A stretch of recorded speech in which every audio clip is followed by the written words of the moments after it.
We're going to move on with another breakfast staple, the morning's newspapers with Flo Polino. Hi there. You've been looking at the international newspaper headlines for us. Let's start off in Iraq. The battle for Mosul, Iraqi forces pretty much saying, this is it. We're really getting to the heart of it now. That's right. With some help from our colleagues from the Arabic desk, I was reading the Iraqi papers today. They're quite glowing. It says, we're proud of our army. This is the paper Azaman. Very proud of the Iraqi army fighting alongside the Shiite militia forces to free Mosul and the Peshmerga forces. This article applauds journalists from around the world for being on the front line and bringing us transparently these images of this collaboration between Iraqi forces, Peshmerga forces, and Shiite militias. Now, The Independent, the British paper, has an exclusive article. It's very interesting.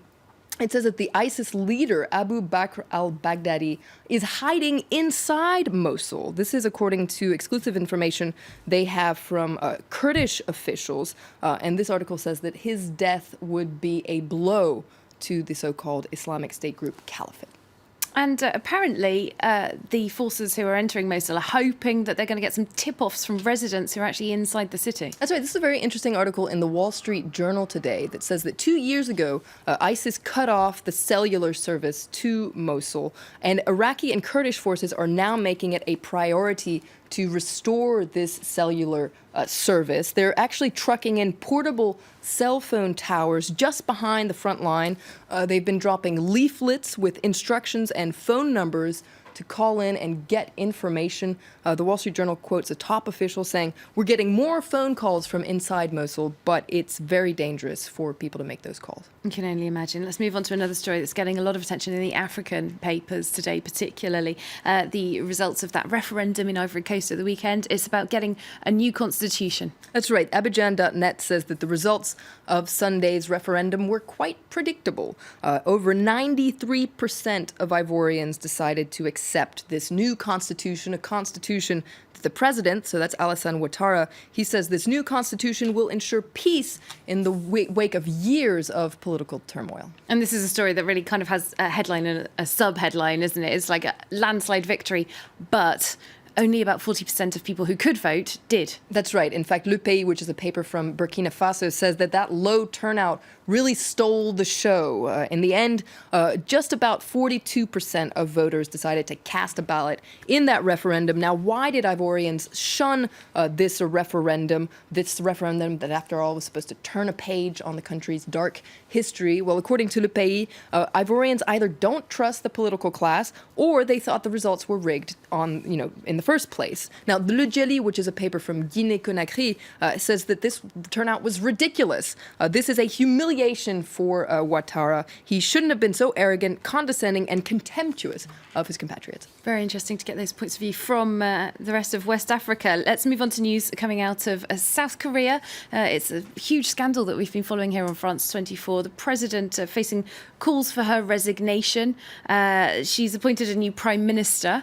It's really grabbing headlines, not just in South Korea, but elsewhere around the world as well. That's right. The Guardian reports about this new prime minister. So this is Kim Byong-jun, a former top policy advisor from across the political divide. So President Park is hoping that he will kind of appease the situation. Now, her administration is being rocked by this scandal involving one of her close friends. You can read all about it, of course, in the Korean papers. I chose an article from the Chosun Ilbo. You can see it's focusing on what the scandal involving this Rasputin-like character. That's what her friend is being described as, someone who's accused of meddling in state affairs. Well, this is really affecting President Park's approval rating. It dropped to just about over 10%, down from 17.5% last week. The Korea Times says that she is now politically crippled. And as you said, a lot of people are calling for her to step down. All right, over in the United States, there's pretty much only one story dominating. As we know, US politics. A week from today, we should know the winner. Hopefully. Right now, though, the candidates, as we said in our French press review, they are neck and neck. And it's that nail-biting finish, the prospect of a nail-biting finish, that's getting the newspapers chewing over every detail. That's right. Now, of course, that email scandal revealed by the FBI has a lot to do with this nail-biting finish. You can see this cartoon by Chapat in the New York Times. This person in the polling booth. Warning, this is an FBI warning. You're about to vote for a candidate who may or may not be investigated for emails we haven't read yet. So some criticism there for the FBI. Let's just end with an article in the Wall Street Journal today that's looking at the real consequences of this election on Americans' sleep. Americans really are losing sleep over the election. The Wall Street Journal looked at sleep data obtained from those wearable devices, those watches, etc., that track exercise and your sleep. Well, people have not been able to shut their eye. Maybe it's because those sheep look a lot like candidates. I would definitely not be sleeping. That is quite some nightmarish image there, isn't it? Thanks very much. Flo Villamy with our International Press Review.